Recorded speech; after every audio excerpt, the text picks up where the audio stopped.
Your pretty eyes make me smile, and your little fits make me stay with you.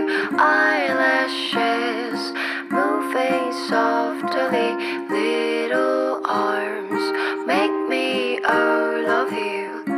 Ooh, babe, I love you so much, so much.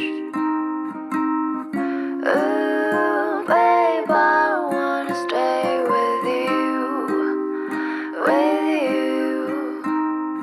Your pretty eyes make me smile, and your little fits make me stay with you.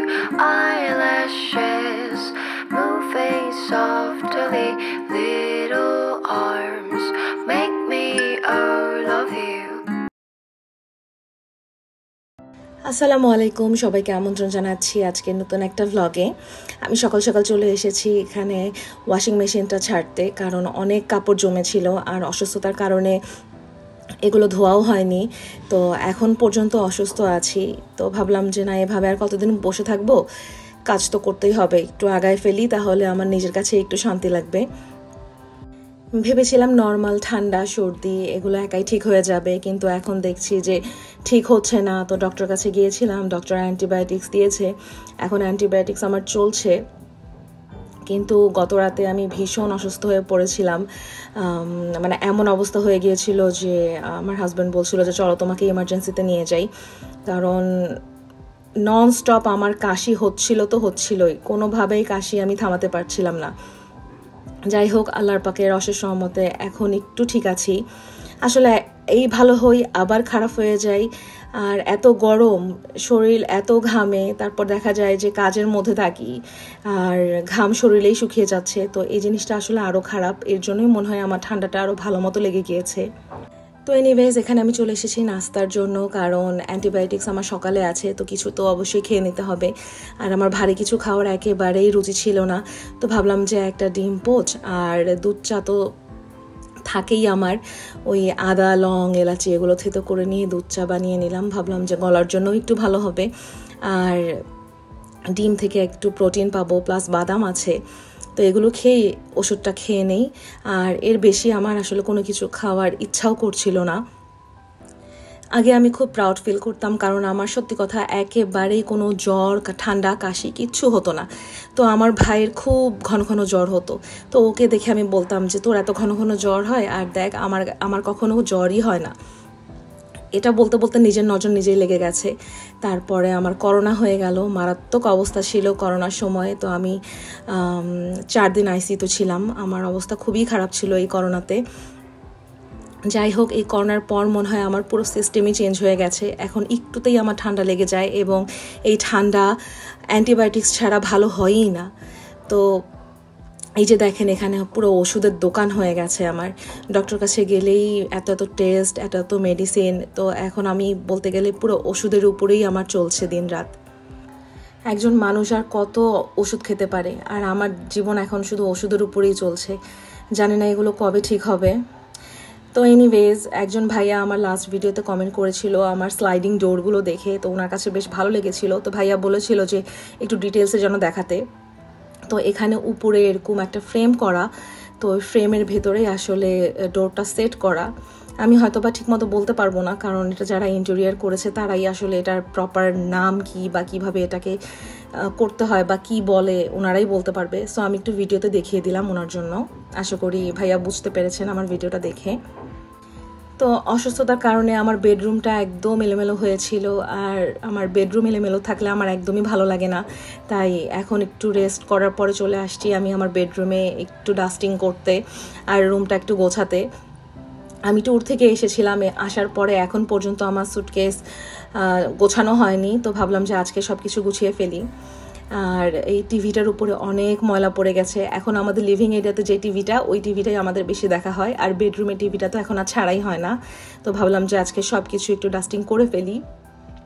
আর এই side টেবিলটা হচ্ছে আমার husband নতুন order করেছে, কোন page থেকে করেছে এখনও জানি না, তার কাছ থেকে জেনে আমি ডিসক্রিপশন বক্সে এটার আপডেট দিয়ে দিব।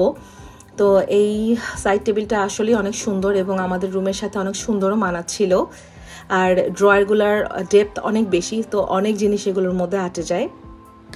আর এর মধ্যে আমি একটা নতুন কড়াই কিনেছিলাম, তো একটু বড় দেখেই কিনেছি। কত সেন্টিমিটার আসলে এটার গায়ে লেখা নাই, তো বেশ ভালোই বড়। তো এটার মধ্যে কমসে কম 2 কেজি চাল, তো পোলাওয়ের চাল তো ঠিকই এটে যাবে, এত বড়। তো দেখা যায় যখন মেহমান আসে তখন বড় কিছু পাত্র লাগে। আর আমার আছে আরও, কিন্তু এই কড়াইটা দেখে আরও ভালো লাগলো, যার জন্য মনে হলো যে এটা নিয়ে নেই তাহলে। আর যেহেতু গ্রানাইটের, তো রান্নাবান্না করতেও ইজি হবে। আর এখানে আমাদের ফ্যামিলির নতুন 2টা মেম্বার।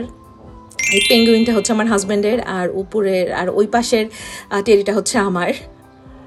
তো এনিওয়েজ বাকি কাজ করতে করতে এদিকে কাপড় চোপড়ও ধোয়া হয়ে গিয়েছিল, তো ভাবলাম যে এখনই মেলে দেই। আর অলস করলে দেখা যাবে যে আর বিকেলের আগে আমি এই ধারে কাছেও আসবো না, যার জন্য যখনকার কাজ তখনকারই করে ফেলি। একটু অলসতা করতে গেলেই দেখা যায় যে কাজ অনেক দেরি হয়ে যায়। তো আমি আগেই বলেছিলাম যে আমার লন্ড্রি ডে হচ্ছে সপ্তাহে মাত্র একদিন, কারণ যেহেতু আল্লাহর রহমতে আমার ওয়াশিং মেশিনটা বেশ বড়, তো এখানে একসাথে অনেক কাপড় ধোয়া যায়। তো আমি পুরো সপ্তাহের কাপড় জমিয়েই তারপর আমি কাপড় ধুই, যেন আমাকে ডেলি ডেলি এই কাপড় মেলো, ধো, তারপরে হচ্ছে শুকানোর পর তুলে আবার ভাঁজ করার ঝামেলাটা আমার, এই জিনিসটা যেন ডেলি ডেলি করতে না হয়। এই জন্যই হচ্ছে আমি বড় ওয়াশিং মেশিনটা কিনেছি। তো আমাদের ইন্টেরিয়ার যারা করেছেন, চিত্রর ইন্টেরিয়ার, তো ওখানে সাইফ ভাই আমাদেরকে জিজ্ঞাসা করে যে ম্যাডাম এত বড় ওয়াশিং মেশিন কেন কিনেছেন? পর আমি বললাম যে ভাইয়া যেন সপ্তাহে একদিনই শুধু আমাকে এই ঝামেলা পোহাতে হয়, ডেইলি যেন না, এই জন্যই আসলে এই বড়টা নেয়া। তো এনিওয়েজ এখানে আমার কাপড় মেলা অলমোস্ট ডান। তারপর আমি চলে গিয়েছি আবার রান্নাঘরে, কারণ আজকে আমার রান্নার বেশ ঝামেলা আছে। ঝামেলা বলতে আমি একটা বিশাল বড় পানি কচু কিনে নিয়ে এসেছিলাম, আর এটা আমার খুবই প্রিয়। তো আমার এখন এমন অবস্থা হয়ে গেছে যে আমার আর অন্য কোনো খাবার পছন্দ না, এখন আমার প্রপার দেশি খাবারই বেশি পছন্দ। অনেকের আছে বিরিয়ানি, তারপরে চাইনিজ ফুড, ইটালিয়ান, এগুলো পছন্দ, কিন্তু আগেও আমার পছন্দ ছিল, কিন্তু এখন আমার টেস্ট বাড পুরোই চেঞ্জ হয়ে গেছে। এখন আমার প্রপার দেশি খানা পছন্দ, একেবারে প্রপার। আর কচু তো আমার খুবই ফেভারিট, বিশেষ করে এই পানি কচু, তারপরে কচুর মুখী, মানে যত ধরনের কচু আইটেমস আছে সবই আমার পছন্দ। আর এগুলো মানে পছন্দের জিনিস, আসলে কাটাকাটি করতেও বিরক্ত লাগে না। যেমন আমি খুব অনায়াসে, খুব আরামের সাথে, যদিও আমার শরীরটা খারাপ, কিন্তু তারপরেও আমি খুব আরামের সাথে এগুলো কেটেছি, কারণ আমি জানি যে এটা রান্না করার পর অনেক মজা হবে এবং এটা দিয়ে খেয়ে আমি অনেক তৃপ্তি পাবো। তো যার জন্য আসলে আমি কষ্টটা সব কিছু ভুলেই গিয়েছিলাম। তো আমার মতো কার কার কচু পছন্দ তারা অবশ্যই জানাবেন, আর এই পানি কচু আপনারা কে কীভাবে রান্না করেন তাও অবশ্যই বলবেন। আর আমরা হচ্ছে এই কচুর উপরের অংশটা ভাজি করে খাই, আর নিচের যেই পার্টটা এটাকে হচ্ছে অনেক সময় ভর্তা করে খাই, বা আবার অনেক সময় মাছের সাথে রান্না করে খাই। যেমন আজকে আমি ইলিশ মাছ দিয়ে এই কচুর নিচের পার্টটা রান্না করব, আর উপরের পার্টটা হচ্ছে ভাজি করব। তো আমার আম্মুকে দেখতাম সবসময় এভাবে ফ্রেঞ্চ ফ্রাইয়ের মতো কেটে সিদ্ধ করে তারপর ইলিশ মাছ দিয়ে রান্না করে। তো ভাবলাম যে আজকে আমিও ওভাবে করব। আর উপরের পার্টটা হচ্ছে আম্মু যেভাবে ভাজি করে, আমি ঠিক আম্মুর কাছ থেকে দেখে শিখেছি, আমিও ঠিক এক্স্যাক্টলি ওভাবেই রান্না করব। আর এর জন্য প্রথমেই আসলে এগুলোকে সিদ্ধ করে নিতে হবে। তো আমি কড়াইয়ের মধ্যে লবণ হলুদ দিয়ে এগুলোকে সিদ্ধ চড়িয়ে দিয়েছি। এগুলো সিদ্ধ হওয়ার পরে আমি রান্না করব। আর নিচের যেই পার্টটা, এটা খুবই শক্ত, এটা সিদ্ধ হতে প্রায় অনেক সময় লেগে গিয়েছিল। আর আমার এক সময় মনে হয়েছিল যে এটাকে আমি প্রেসার কুকারে সিদ্ধ করলেই বেশি ভালো হতো, তাহলে এতক্ষণ ধরে এটার পিছনে আমার সময় নষ্ট হতো না। তো কচুর নিচে যে অংশটা, ওটা আসলে রান্নার থেকে আমার ভাজি বেশি পছন্দ। একদম আলু ভাজির মতো চিকন চিকন ভুজুরি করে কেটে তারপরে বেশি করে রসুন দিয়ে কালো জিরা দিয়ে ভাজলে খুব মজা হয়। তো আমি আগে সব ভাজি করতাম, কিন্তু আজকে আমার শরীরটা খারাপ থাকাতে আমার আর এনার্জি হচ্ছিল না, যার জন্য আমি ভাবলাম যে রান্নাই করি।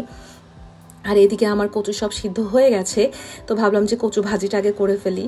ভাজির মধ্যে তেমন কোনো কিছুই দেয় না, মানে আমরা যেভাবে করি সেটা হচ্ছে বেশি করে পেঁয়াজ দিয়ে, কাঁচা মরিচ, তারপরে অনেক বেশি করে রসুন থেতো করে দিয়ে, তারপরে কালো জিরা তো অবশ্যই দিতে হবে। তারপরে এটাকে একদম তেলের মধ্যে ভাজতে হয়, একদম ভাজতে ভাজতে যখন তেলের উপরে এটাকে পাক খেয়ে যায়, যেমন হালুয়ার মতো, তারপরে হচ্ছে আমরা এটাকে নামাই। তো এখানে আসলে রসুন অনেক বেশি রসুন লাগে, যার জন্য মানে এত রসুন কেটে ছিলে তারপরে ধুয়ে আবার ওগুলাকে থেতো করে দেওয়ার আমার একদমই এনার্জি হচ্ছিল না, যার জন্য এটার মধ্যে আমি রসুন বাটাই ব্যবহার করেছি। তো খেতে কিন্তু অনেক মজা হয়েছে, আর মনেই হচ্ছিল না যে এটা থেতোর বদলে বাটা দেওয়া হয়েছে।